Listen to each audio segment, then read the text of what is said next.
I know him! We're here, guys. 4 years. It's a long time.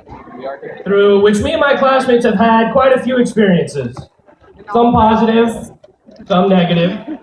You know, there were some career ambitions that weren't fulfilled, some desires that were left unfulfilled, some sleepless nights, some property damage. I know one guy's now an investment banker. Emotional trauma, and hey, maybe even a failed test or two.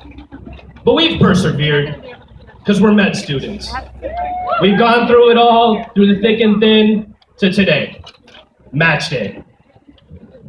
They say match day is the most important day of med school. Some people say it's even more important than graduation. For some of us, it means starting a new life in a new city. For some of us, it means finally returning home, so we're closer to family. But for each one of my classmates, it means that we finally get to start the careers that we've been dreaming of. But before we jump onto this journey, I want you guys to think back to a couple of years ago, a day that was probably equally as important, white coat.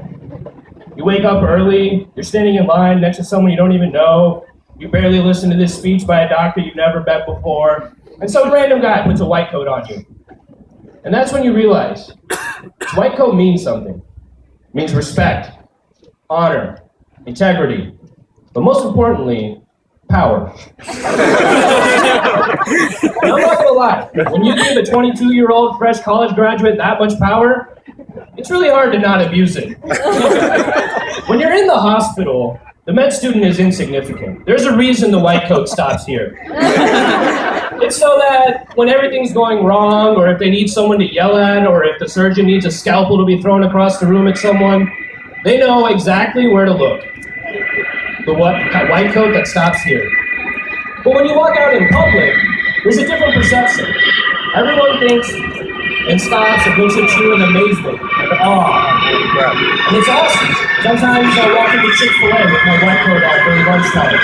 They walk me through the door, walk up to the front and I'm like, excuse me, sir, I really need to get back to clinic. Go right ahead, sir. Go ahead and cut it. Instant chicken sandwich. Or I'll even wear it downtown. You know? And all it takes is one girl to come up. You see the color of this white coat? Instant phone number. But I think the best part about having a white coat in public is you get out of speeding tickets like it's nothing.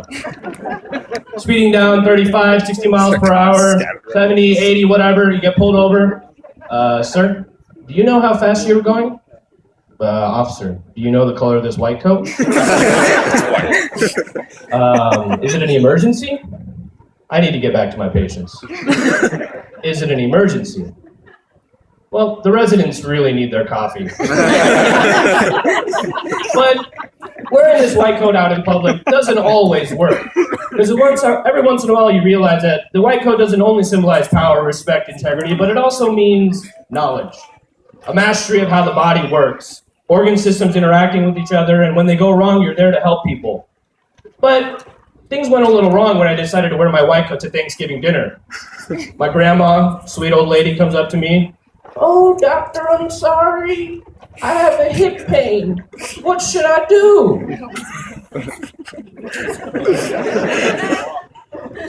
Tylenol? Ice? I don't know. Your friends start looking for free medical advice so they don't have to pay for insurance. Hey, Asif, I've got this weird rash that's developing on my... Whoa! Dude, we're just friends, man. Can't go there. Can't go there. And so it goes on and on, trying to figure out what's... But slowly the knowledge comes. The first 2 years of medical school. First year you learn normal physiology. Second year you learn abnormal. And the knowledge continues to grow and culminate, and you grow until it reaches a pinnacle moment known as step 1. Now, if you guys smell something weird in the audience, that's because just the mere mention of step 1 has caused every medical student in the audience to simultaneously have a bowel movement. This test was hard. I'm not going to lie. It challenged us emotionally, physically, and mentally, pushed us to our limits. But let me just put perspective for all you guys who didn't actually take this test. What does the test cover? medicine.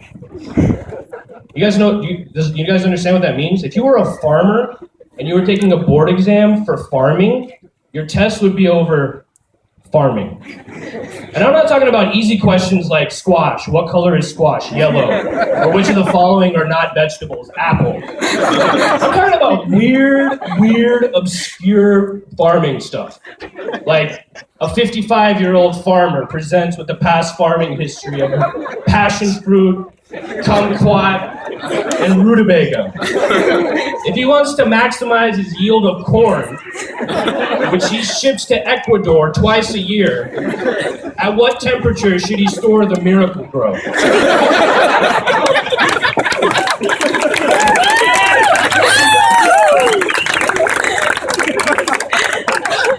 Worst part is, the answers are in Celsius. We're in America. It's awful. But eventually, you tough it out, and you emerge from that testing center. Like a prisoner released from, or like an ex-con released from prisoner. You try to reintegrate back into society. But what is our society? Our society is third year, the hospital. And I'm not gonna lie, third year was also difficult. It was great, we were in the hospital, but you were trying to balance working, studying, trying to have that nice social life balance. But it's awful, waking up at 4 a.m.? Does anyone really know what it means to wake up at 4 a.m.? Because when your alarm goes off, your mind is like, oh, this is a terrible joke. You set the alarm wrong. My bowels aren't even awake at 4 a.m. But I do guarantee that they'll be awake at 7 a.m. when I'm in surgery. So third year continues on. You try to figure out balancing, and you soon realize that once you get the hang of third year, it's really hard. It's actually really easy. It's all about just making yourself look good on paper. Because what happens? At the end of every rotation, we all freak out about our evals, the dean's letter. You want to make sure that the attendings say good things about you. Because these notes get sent to every residency program, every director reads them, and they evaluate you on whether or not they think that you have the characteristics that would make a good resident. But, they're looking for certain things. And they know what these clever phrases that attendings put in there mean. I'm just going to share with you some of my excerpts from my dean's letter. Student was very up to date on current clinical guidelines and treatment and diagnosis. Translation: knows how to use Google. Or able to compassionately communicate with patients. Translation: knows English. I think the best one is, has a positive attitude and works well with others. Translation: not crazy. That's all it takes to be a good third year medical student. Know how to use Google, speak English, and not be crazy. But after a while, you start to realize that, we gotta fill out this application that comes around. It opens up, and you read and you're gonna chronologically put every single thing you've done for the past 25 years into that application. And it's a time where you can show who you are as a person. A little bit about yourself, show some color. But you start to realize, I really haven't done much in the past 25 years. I'm really scraping the barrel to fill these boxes out. So we all do it. I'm not saying it's ethical. There's a little bit of embellishment, a little bit of truth stretching here and there. For example, let me tell you guys the way I filled out some of my boxes. Past job experience. Effectively assisted team in rapid turnover of goods and services for 2 weeks. Translation: worked as a busboy as a summer job. Or research: applied advanced biochemical techniques combined with a practical approach to microbiology. Translation: cleaned the beakers out every Thursday for microlab. And I think the best one is, residencies want people who are very diverse individuals, so there's a hobbies box, So I put accomplished violinist, able to perform classical, neo-soul, and modern contemporary music. Translation: I have Asian parents.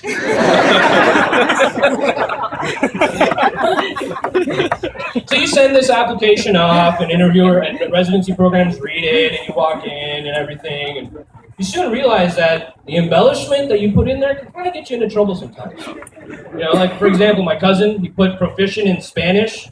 They actually interviewed him in Spanish. Like the entire interview, the whole thing. Hola, ¿cómo estás? Adios, everything. It was awful. You know, needless to say, that interview didn't go as smoothly as he had planned. But, you know, those moments can happen. Where things kind of just fall apart. And I like to call those moments, well, that's my cue. You know, and it just takes one instance for everything to go awry when you're doing an interview. It's like,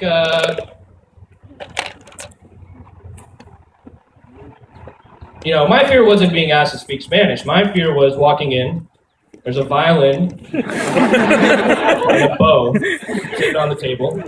Oh, Mr. Ansari, you said that you're an accomplished violinist. Why don't you play some of your neo-soul music? You want me to do it right now?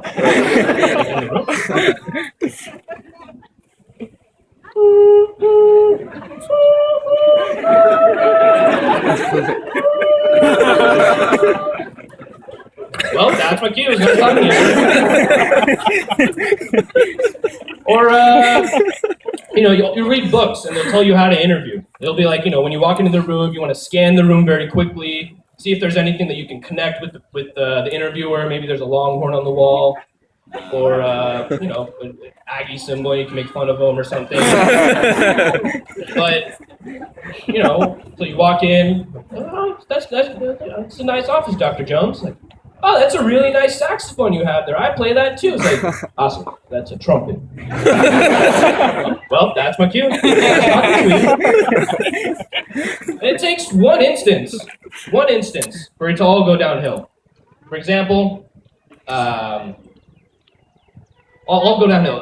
Well, Asif, what do you think? We have two research tracks. We have two tracks, research and pediatrics. Which one do you think you'd be more interested in? It's like, well, Dr. Jones, I don't really find the value of research, so I think I'd rather prefer the pediatrics track.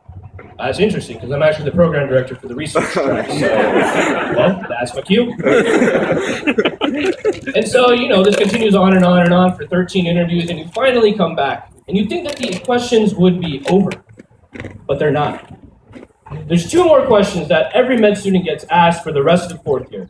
First, what specialty are you going into, right? And I think there's a certain thing about the answer to that question, because it's, you don't pick the specialty actually picks you. There's certain personalities and certain characteristics that go into certain types of positions, and it's always interesting to see people's reactions when you tell them what you're going into. For example, oh, what are you going into? It's like, oh, I'm going into general surgery. Oh, that makes sense. You seem like a person that hates sleep and happiness. Or it's like, oh, I'm going into orthopedic surgery. It's like, oh, nice. You don't seem like the type that uses their brain very often.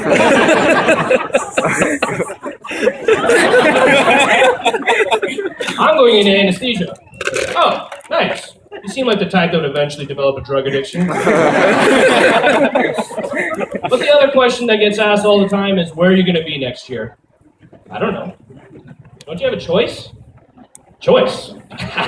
That's hilarious. I don't even know what that word means anymore. Well, do you think you can come to my wedding in the next 7 months? I don't know. Well, what do you know about your future? The only thing we do know is that me and my classmates are going to be on our 40th hour of call, holed away in some on-call room, answering 4 pagers at the same time, eating ramen from a bedpan. And as terrible as that image sounds, I know that each one of my classmates are ready to start the next chapter of their lives. So wherever that piece of paper sends you today, I know that each and every one of you will represent UTUSCA well and excel wherever you are. I wish each and every one of you the best of luck, and will hope that you get whatever you want in that envelope. Well, ladies and gentlemen, that's my cue, and it was nice talking to you.